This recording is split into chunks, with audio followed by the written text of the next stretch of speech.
Thank you very much for the warm introduction, Yvonne. She's oversold me completely, which is her responsibility as someone introducing me.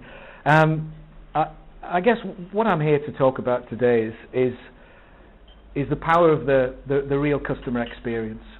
And I think to do that, I'm probably going to have to take you on a little bit of a walking tour around Britain to share some of the things I've observed over the past few years.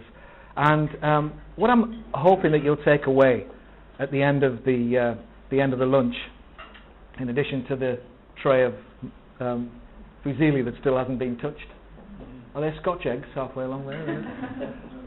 Is that we normally talk about the customer experience in terms of training and improvements, operational improvements, and but it's my contention that the customer experience, if you like, in a nutshell, betrays or heralds or sets open our organisational culture, what it is we're about. I think it's a huge reflection, the individual customer experience, of actually what we are as an organisation.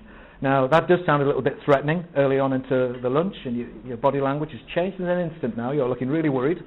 So you're thinking, she did say it would be entertaining. Hopefully there'll be a joke at some point. If I can think of one, there will be. Actually, I was kidnapped as a child. I don't know if you're aware of this. I was actually kidnapped, and there's a ransom note was sent in to my dad, but he's got some strange reading habits, and he sort of took the ransom note to bed to read, but then got drowsy and fell asleep. And a couple of days later, when he realised I had been kidnapped, he sprang into action, rented out my room. My upbringing, anyone here from the northeast? Yeah, where are you from? Teesside. Newcastle? Consett. That's where I was born. You might recognise some of these. You might recognise some of these cultural observations. I was brought up in a little place called East Stanley, which is right next to the Beamish Museum. Anyone heard of the Beamish Open Air Museum? Yep. And Beamish Open Air Museum celebrates real life at the end of the 19th century and the start of the 20th century, and apparently East Stanley was situated next to it to give us a glimpse of the future. That was, there you go.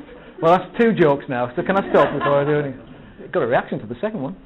Thank you very much. If you could laugh at any attempt at humour, that would help.